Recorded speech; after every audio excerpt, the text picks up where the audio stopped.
Hi everyone.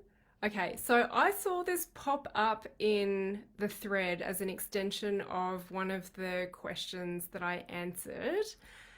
I always love questions to be asked in this group for everyone to learn. There are no weird questions, but I cannot find the question again. So please make sure you tag me. And so I'm going to just go off what I remember. And this was about, is there emotions behind scar tissue? And yes, there is. So when I talk to people about any of their ailments, I'm always curious as to what's the emotion behind it. So I always look at the location of it, but also what is the feeling behind why you have these scars, whether they be from an accident, an elective surgery, an emergency surgery, a C-section, a mastectomy, a hysterectomy, an appendectomy, all the things that get taken out of the body, or it could be a reconstructive surgery on any part of the limb. So if we just look at, okay, that's how we can get scars, and some people are absolutely okay with them, others aren't. So I always love to start with the physical, and let's dive into that. So with scars, they are tissue, and everyone's going to develop scar tissue differently. So some people, they get the faintest scars, it heals really nicely and doesn't affect them, and other people get these big lumpy keloid scars. And so people with darker skin are more prone to that, and that can have a lot to do with collagen turnover. But there are some people who are predisposed to getting these really thick scars. But also, scar tissue is generally inflexible, and it takes about 2 years for it to really set its structure. However, I don't think it's ever too late to start working on scars. And this is something I'm pulling a little bit from my osteo and clinical knowledge and what I used to do to people's scars, but also I offer this advice to people and coach them through doing this on themselves. So when scar tissue lays down, it doesn't necessarily lay down nicely along the muscle fibers. So say if you've got muscle fibers like this, which they don't really look like that, you can have scar tissue that all of a sudden starts overlaying this way, and it restricts that movement. So some people do feel physically their scar tissue restricts them and it can give them pain. And whenever I meet someone who is going to have surgery or before surgery or in early stages, I often find that the doctor says don't do anything for 6 weeks, months, or whatever. Now, this is where it's going to vary, but depending on what kind of operation they've had and what stages of healing they're at, because some people can have complications and take a little bit longer, once the scar looks like it's healed, I want people to start doing some physical work on it. And then there's all these kind of things that you can get to help stop the keloid scars and protect them and all that kind of stuff.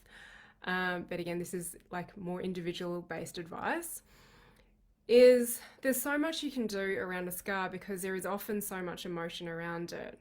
So you can particularly imagine with an emergency C-section, a mastectomy, an accident, that there can be a lot of charge behind looking at this scar. So even before someone actually physically starts working on their scar, I recommend they start looking at it. So I do this a lot for clients who have had mastectomies. Most often I'm actually getting them well after they've had their mastectomy, but C-section clients who've had their babies by cesarean section, usually I know them beforehand and getting them pretty early. But I find that with scars, there can be a lot of dissociation with the body, sometimes feelings of disgust. And then when we disconnect from that part of our body, we also disconnect from the amazing emotions that can be expressed by this part of the body. So I'll get them just to start actually looking at it, feeling the feelings of disgust, but allowing it to be there, or feeling appreciation, whatever it is. Again, it's all very individual, but accepting what has happened as what has happened. Now, sometimes people are working with me because they have regret for the choices that they've made or because of the fact that they didn't advocate for themselves. And there are many layers to work through. But looking and connecting with that area of the body can be really good. And then as soon as the scar tissue has started to heal, and this is going to be variable for everybody, depending on what's going on, is start to just touch it. And sometimes it can be very numb because nerves have been cut, but I believe you can also stimulate nerves and regenerate nerves because they're going to respond to stimuli.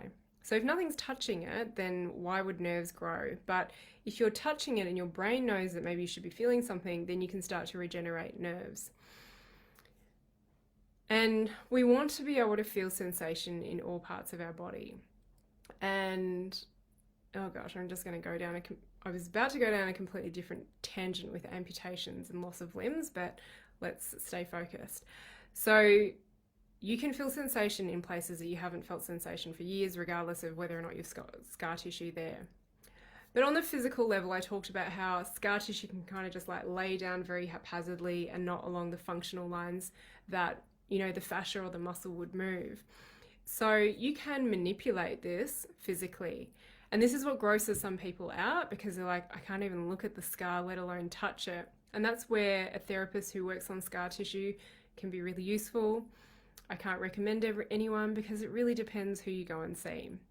And again, different stages, I will guide people to go different depths and different levels of discomfort to really stimulate the tissue. Because if you just do light and fluffy all the time, you're not going to get anywhere. Sometimes you've got to dig in. And I used to pick up people's C-section scars and needle underneath it to break things up and to stimulate the sensation. And there can be huge emotional releases when you look at your scar, when you touch your scar, and especially when you stimulate it, or if you had something like cupping or needling done on to really stretch it out. But when I do get people to work on their scar, so if you have a really old scar, you can do this, but again, it's going to be very subjective how much pressure you put on. But I get people, say there's a scar across here, I get them to just dry, no oil, because you want some stretch, is put a bit of pressure in and stretch it longitudinally, and then come and stretch it across ways, and then maybe like twist it like you're Chinese burning it, and just manipulate it in all directions, lift it up and pull it and jiggle it. Again, it depends where you're working on because it's going to be very different on a knee compared to a C-section or a mastectomy scar. But it's like connecting with that scar. If I was in a release program with someone and guiding them through this, I'd be getting them and teaching them how to do conversations with the scar. And of course, it's the build-up in that individual person's experience and the events that led them to having the scar, which is very subjective. It's very individual for different people. So I talked a little bit about the physical and the physical things that you can do, like looking at it and also manipulating the scar. And you can definitely do this with old ones. I've worked on 20, 30-year-old scars and had just so much emotion come up for people, which has been pretty incredible. Especially if you feel like physical dragging, I do believe you can remedy that. But you need to find a therapist who will do that for you. Yeah, are there emotions? So back to the questions, is there such a thing as like emotional scarring? So I couldn't find the comment anymore, but I'm just kind of going off what I think was asked, and the response that you might be looking for is that, yes, there can be a lot of emotions held in scars. Just like anything, any event, it's going to be subjective how someone responds to it. So some people listening to this going, I don't have any issues with my scars. And other people might feel quite emotional listening to this about their scars. So, yeah. And then what you do about it, it really depends on your individual circumstances. So, adding this to just my live responses, I think it's a good topic to talk about. What I will add in here, so you will see in the announcements that the Release Masterclass is coming up. If you've been to it in the past, I'm actually doing a different talk. It's about energetic body splits, but I am going to be talking about the 6-week course, release course, that's running for the 4th time now. And this is where you, as long as you share information, so you do have to speak up to receive, as long as you share information in that group, you can receive a lot of individualized input. So this is where I could guide you a little bit more around scar manipulation, and you have this supportive group where you can talk about what's going on for you.